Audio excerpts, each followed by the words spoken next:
जय हिंद दोस्तों, आज हम बात करेंगे रासायनिक संतुलन को संतुलित करना। आखिर में रासायनिक संतुलन को किस तरीके से हम लोग संतुलित करते हैं उसको देखें। हमारे पास टॉपिक क्या है? रासायनिक संतुलन को संतुलित करना। तो ये चैप्टर नंबर फर्स्ट से आपको सबसे इंपोर्टेंट टॉपिक है और मैं अबाउट टॉपिक के बारे में बात करता हूं। सबसे पहले जब भी आप अभिक्रिया कराते हो तो अभिक्रिया में सबसे पहले आप समझिए, अभिक्रिया में आपको दो पद मिलते हैं। एक आपको मिलेगा पूर्व पद और दूसरा आपको मिलेगा बाद वाला पद मिलेगा, या जिसको हम लोग पश्चात पद कह सकते हैं। तो रासायनिक अभिक्रिया जब भी होती है तो उस रासायनिक अभिक्रिया में आपको दो पद मिलते हैं, पूर्व पद और पश्चात पद मिलेगा। तो पूर्व पद को हम लोग अभिकारक कहते हैं या इसको क्रियाकारक कहा जाता है। उसी तरीके से बाद वाले पद को उत्पाद कहा जाता है और इसको हम लोग इंग्लिश में प्रोडक्ट कहते हैं और प्रोडक्ट को हम लोग पी से प्रदर्शित करते हैं। उसी तरीके से अभिकारक और क्रियाकारक को हम लोग इंग्लिश में बोलते हैं रिएक्टेंट और इसको प्रदर्शित करते हैं कैपिटल आर से। तो ये अभिक्रिया जो भी होगी, जो भी आपका रिएक्शन होगा, उस रिएक्शन में आपको दो पद मिलेंगे, एक आपको रिएक्टेंट, एक प्रोडक्ट मिलेगा। अब करना क्या है कि रासायनिक संतुलन को संतुलित करना है।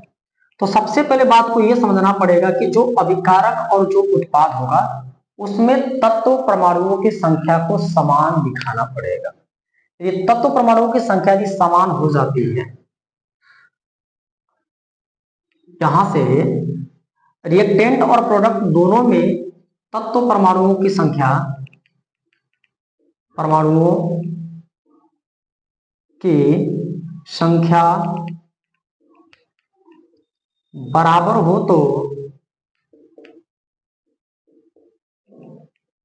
वह समीकरण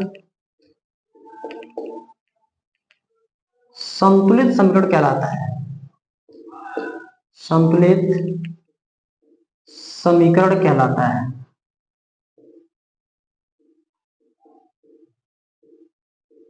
जैसे मैं बात करता हूं कि संतुलित समीकरण कैसा होता है, जैसे एग्जांपल में मैं लेता हूं। सबसे पहले पहला एग्जांपल कि NaCl को मैं H2O यानी जल के साथ रिएक्शन कराता हूं। तो NaCl का H2O के साथ रिएक्शन करा तो Na और यहां से OH पकड़ेगा तो NaOH बनाएगा, जिसको सोडियम हाइड्रोक्साइड या कास्टिक सोडा कहते हैं। और NaOH के साथ रिएक्शन किया तो इसमें एक H बच रहा है और ये Cl है, ये बनेगा आपका HCl। तो ये आपका संतुलित समीकरण है। संतुलित समीकरण में आपको अभिकारक और जो उत्पाद होगा दोनों ओर तत्व परमाणुओं की संख्या बराबर होगी, तब तो इसको संतुलित समीकरण कहेंगे। और जिस समीकरण में दोनों साइड तत्व परमाणुओं की संख्या समान नहीं होती है उसको कहेंगे असंतुलित समीकरण कहेंगे। अब संख्या को हम समान करने के लिए तत्वों की क्या करते हैं कि इसमें गुणा कर सकते हैं, अंकों का गुणा कर सकते हैं, संख्याओं का गुणा कर सकते हैं, भाग नहीं करते, जोड़ सकते हैं। तो यहां से आपके बनते कितने मिलेंगे? सबसे पहले आपको मिलेगा क्रम संख्या, दूसरा मिलेगा तत्व, तत्व की कितनी संख्या है, तीसरा मिलेगा आपको अभिकारक, अभिकारक में उपस्थित तत्व परमाणुओं की संख्या, उपस्थित तत्व परमाणुओं की संख्या,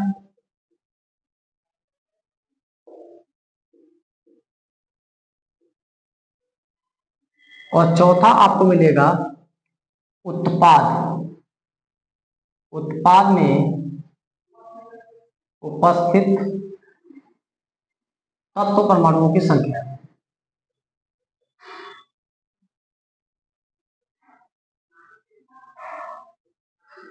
हमें क्या करना है कि सबसे पहले सीरियल नंबर डालना है, क्रम संख्या।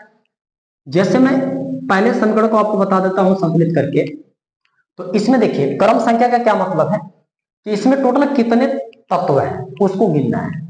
तो देखिए इसमें हाइड्रोजन एक तत्व, नाइट्रोजन 2 और ऑक्सीजन 3 और कैल्शियम 4, क्योंकि ऑक्सीजन यहाँ भी है और यहाँ भी, हाइड्रोजन यहाँ भी है और यहाँ भी। तो आपके पास कितने तत्व मिल रहे हैं? 4 मिल रहे हैं, हाइड्रोजन, नाइट्रोजन, ऑक्सीजन और कैल्शियम, तो 4 मिल रहे हैं। तो आपका पहले में आएगा, सबसे पहले हाइड्रोजन आ रहा है, तो तत्व कौन सा होगा? हाइड्रोजन। दूसरे में आपका आ रहा है नाइट्रोजन, यहां हो जाएगा नाइट्रोजन। तीसरे में आ रहा ऑक्सीजन, तो ये हो जाएगा तीसरे नंबर में ऑक्सीजन। और चौथे तत्व संख्या में आएगा आपका कैल्शियम। अब करना क्या कि एक में संतुलित करके आपको यहां पे बता देता हूं, उसके बाद में शॉर्ट सॉल्यूशन कर देता हूं। अभिकारक में उपस्थित तत्व परमाणु की संख्या कितनी है इसको देखना। हाइड्रोजन देखिए अभिकारक ये पद है, यहां से आपका जो पद बनेगा ये आपका रिएक्टेंट अभिकारक होगा, और यहां से जो आपको पद मिलेगा ये आपको प्रोडक्ट वाला मिलेगा, यानी पी मिलेगा, उत्पाद मिलेगा। इसमें हाइड्रोजन आपका एक यहां है, 2 यहां है, 3 टोटल हो रहा है। इधर आपका हाइड्रोजन 2 ही हो रहा है, जबकि हमको क्या करना, दोनों के ओर समान करना, यानी अभिकारक पद की ओर और उत्पाद पद की ओर, दोनों की ओर हमें हाइड्रोजन की संख्या को समान करना। अब मैं क्या काम करता हूं कि मैं यदि इसमें 2 का गुणा कर देता हूं, तो हमारे पास जैसे मैं 2 का गुणा करता हूं, ये HNO3 है, तो 2 बार आपको HNO3 मिलेगा, HNO3। हाइड्रोजन इधर 2, तो हाइड्रोजन इधर भी 2। बात यह है कि ये 2 2 4, तो यहां से 2 और ये 2 यहां, तो आपके टोटल 4 बन रहे हैं। तो इधर भी हमको 4 करना है, तो हम भी क्या करते हैं, 2 का यहाँ पे गुणा कर देते हैं, यहां से 2 का गुणा करते हैं, तो हमारे पास H2O है, तो 2 H2O हो जाएगा। तो अब हाइड्रोजन की संख्या 4 हो गई, इधर भी हाइड्रोजन की संख्या 4 हो गई। नाइट्रोजन इधर भी आपका 2 है, नाइट्रोजन यहाँ पे भी 2 है, ये तो समान है। यहाँ पे ऑक्सीजन 3 दूना के 6, और यहाँ से 2 8, और यहाँ से 3 दूना 6 ऑक्सीजन, और यहाँ से 2 हो गया, कितना, 8 हो गया। तो हमें करना क्या कि ये तो संतुलित हो गया, तो CaNO3 का होल ट्वाइस, तो CaNO3 का होल ट्वाइस ये संतुलित हो गया आपका। यहां आप ऐसे लिख दो, CaOH का होल ट्वाइस बन जाएगा। तो आपका बना क्या, इसमें देखिए समझते हैं। हाइड्रोजन तत्वों की संख्या कितनी हुई, 2 यहां से 2 यहां से 4, इधर भी कितना, 2 दूना के 4। नाइट्रोजन भी 2, यहां भी नाइट्रोजन 2 हो गया। ऑक्सीजन 2 3 6 बना, यहां से 2 6 2 8, इधर ऑक्सीजन 3 दूना के 6, और यहां से 2 8 हो गया। और कैल्शियम इधर 1 और इधर भी कैल्शियम 1, मतलब ये संतुलित हो गया। दोनों किस साइड की ओर, मतलब रिएक्टेंट और प्रोडक्ट दोनों साइड में तत्व परमाणुओं की संख्या समान हो। तो इसमें आपको इस तरीके से लिखना है, मतलब इसमें आपको अभिकारक में जितने होंगे तत्व उनकी संख्या को दर्शा देना है, और उत्पाद में उपस्थित जितने तत्व परमाणु होंगे उनको इस साइड में दर्शा देना है। और जब बराबर करेंगे हम लोग, तो वहां से आपका सौंदर्य संतुलन बन जाएगा। उसी तरीके से हम लोग दूसरे को देखते हैं। यहाँ पे हमारा NaOH है, जिसको हम लोग कहते हैं सोडियम हाइड्रोक्साइड या कास्टिक सोडा। H2SO4 को कहते हैं सांद्र सल्फ्यूरिक एसिड या सल्फ्यूरिक अम्ल। Na2SO4 को सोडियम सल्फेट, H2O को जल कहते हैं। सिंपल तरीका है। अब इधर Na एक बार है, इधर 2 बार है, तो हमें करना क्या है, इस साइड में मैं 2 का गुणा कर देता हूं, तो 2, और ये हमारा हो जाता है NaOH हो जाता है। अब हमारे पास सोडियम इधर भी 2 और इधर भी 2, दोनों साइड बराबर हो गया। ऑक्सीजन यहां से 2 मिल रहा है, और यहां से आपका 4 मिल रहा है, यानी 6 मिल रहा है, और इधर ऑक्सीजन 4 एक 5 ही मिल रहा है, तो उधर भी मैं 2 का गुणा कर देता हूं, जिससे कि हाइड्रोजन की भी संख्या समान हो जाएगी। 2 का जब गुणा करता हूं तो वो आपका H2O 2 बार हो जाएगा, ये आपका टोटल हो गया H2O। तो हाइड्रोजन की संख्या कितनी हुई, 4, और इधर हाइड्रोजन की संख्या 2, और यहां से 2 4, ये प्लस ये H2SO4 है, इसको ऐसे लिख लीजिए। उसके बाद सोडियम 2 बार है, सोडियम 2 बार हो गया, SO4 एक बार, SO4 एक बार, और H 4 बार, और यहां से H2 और 2 4 बार, ये Na2 SO4 ये आपका प्लस के रूप में लग गया। तो तत्व परमाणुओं की संख्या दूसरे भी इक्वेशन में आपकी समान हो गई। अब थोड़ा देख लेते हैं कि समान है या नहीं। सोडियम भी 2 बार हो गया, इस साइड भी सोडियम 2 बार, ऑक्सीजन 2 यहां से और 4 यहां से 6, और यहां से ऑक्सीजन 4 और 2 6 हो गया। यहां से आपका हाइड्रोजन 2 और 2 4 हो गया, इधर से 2 गुना के 4, मतलब हर तत्वों की संख्या समान हो गई। उसी तरीके से हम तीसरे समीकरण को देखते हैं इसको। तो हमारे पास NaCl यानी नमक है, और AgNO3 जिसको कहते हैं सिल्वर नाइट्रेट कहते हैं। अब दोनों जब रिएक्शन करते हैं तो AgCl बनाता है, तो इसको सिल्वर क्लोराइड कहते हैं, और ये सोडियम नाइट्रेट है।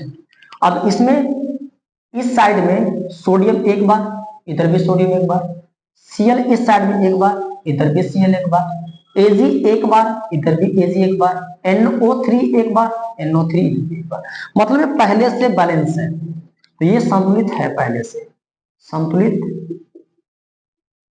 है, ये पहले से ही संतुलित आपका है। तो अब समीकरण नंबर हम 4 की बात करते हैं यहां से। तो BaCl2 बेरियम क्लोराइड है, H2SO4 जिसको हम लोग बोलेंगे शांत सल्फ्यूरिक एसिड कहेंगे। इधर आपका दोनों रिएक्शन कर रहे हैं, तो BaSO4 बन रहा है जिसको कहेंगे बेरियम सल्फेट, और इधर आपका HCl हाइड्रोजन क्लोराइड बन रहा है। इस साइड में Ba एक बार, इधर भी Ba एक बार है, इस साइड में SO4 एक बार, इधर भी SO4 एक ही बार है, लेकिन हाइड्रोजन इधर 2 बार, इधर एक ही बार, तो उधर 2 का गुणा कर देते हैं, बराबर हो जाएगा।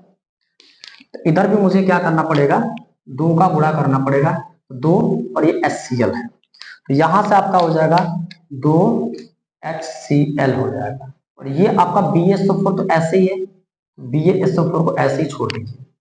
फिर करना क्या है मुझे कि हाइड्रोजन की संख्या 2 हो गई, इधर इधर भी 2 हो गई, Ba 2 बार, सॉरी एक बार, इधर इधर भी एक बार, SO4 भी एक बार इधर, हाइड्रोजन 2 बार 2 बार, अब Cl 2 बार, इधर भी Cl 2 बार, तो ये क्या बना आपका, यहां से BaCl2 प्लस का H2SO4 हो गया, तो आपका बराबर तत्वों की संख्या हो गई।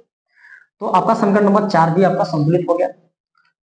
अब समीकरण नंबर आपका 5 है, इसमें Fe3 है प्लस का H2O, मतलब ये लोहा यानी फेरस, फेरस जल के साथ रिएक्शन कर रहा है, तो Fe3O4 बना रहा है, जिसको हम लोग कहते हैं फेरिक ऑक्साइड, और यहाँ H2 हाइड्रोजन गैस निकल रहा है। Fe की संख्या 3 बार है, इधर भी Fe की संख्या 3 बार है, हाइड्रोजन इधर 2 बार, इधर भी 2 बार श्योर है, ऑक्सीजन यहाँ 1 बार, यहाँ 4 बार, तो सिंपल चीज है कि हमें ऑक्सीजन को 4 करना पड़ेगा, यानी 4 का गुणा करना पड़ेगा। तो Fe3 दोनों साइड सेम है, तो Fe3 को सेम लिखेंगे, प्लस यहाँ पे हाइड्रोजन आपको मिल रहा है कितना, 2, श्योर है कि 2 है, लेकिन ऑक्सीजन 4 है, तो अब यहाँ 4 मुझे करना पड़ेगा, तो हाइड्रोजन कितना होगा, 8 होगा, तो उधर भी 4 का गुणा कर देते हैं, हाइड्रोजन 8 हो जाएगा। तो इधर क्या करते हैं, 4 का गुणा कर देते हैं, तो 4 यहां से हो जाएगा H2O हो जाएगा, H2O हो गया। अब आगे आपका Fe3 समान है, O4 आपका समान हो गया, Fe3O4 प्लस का हाइड्रोजन गैस H 2 बार है, और इधर H 4 गुणा के 8 बार हो रहा है, तो इधर भी मुझे 8 करना है, तो मैं 4 का गुणा कर देता हूँ, तो 4, तो यहाँ आपका हो जाएगा H2, तो 4H2 हो जाएगा, यानी हाइड्रोजन कितना हो गया, 8 हो गया। तो अब दोनों साइड में तत्व परमाणुओं की संख्या समान हो गई, चेक कर लेते हैं। Fe 3 बार इस साइड, इधर भी 3 बार, हाइड्रोजन 2 चौके 8, हाइड्रोजन 2 चौके 8 हो गया, ऑक्सीजन इधर 4, इधर भी ऑक्सीजन 4 हो गया, ये सेम हो गया। उसके बाद लास्ट आपका समीकरण है Fe2O3, जिसको फेरस ट्राई ऑक्साइड या फेरस ट्राई ऑक्साइड भी कर सकते हैं, Al एल्युमिनियम दोनों रिएक्शन करता है, तो यह आपका एल्यूमिनियम या एल्यूमिनेट बनाता है, एल्यूमिनेट बना रहा है, एल्यूमिनेट ऑक्साइड बना रहा है। अब ये आपका Fe बच रहा है केवल, तो Fe उस साइड 1 बार है, इधर 2 बार है, तो क्या करना पड़ेगा मुझे, उस साइड में 2 का गुणा कर देता हूं, तो 2 बार हो जाएगा। तो यहां मुझे करना क्या है, मैं 2 का गुणा कर देता हूं, यहाँ 2 हो जाएगा, और Fe की संख्या कितनी है, Fe की संख्या यहां से 2 बार हो जाएगी। अब ये प्लस लगा दो, यहां से आपका जो Fe है 2 बार, ये भी हो गया, इधर भी 2 बार हो गया। ऑक्सीजन यहाँ 3 बार है, यहाँ भी 3 बार है, बट यहाँ पे एल्यूमिनियम 2 बार है, यहाँ पे 1 ही बार है, तो इस साइड 2 का गुणा कर लेता हूं। तो सबसे पहले Fe 2O3 लिख लेते हैं, फिर प्लस इसको भी 2 कर लेते हैं, तो यहाँ पर भी हमारा 2 हो जाएगा, तो 2Al हो जाएगा।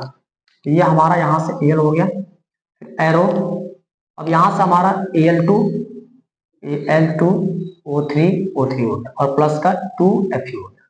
तो Fe भी 2 बार इधर भी 2 बार हो गया। ऑक्सीजन 3 बार इधर हो गया, ऑक्सीजन इधर भी 3, एल्युमिनियम 2 बार, एल्युमिनियम भी 2 बार, मतलब तत्वों परमाणु की संख्या क्या हो गई, समान दोनों साइड।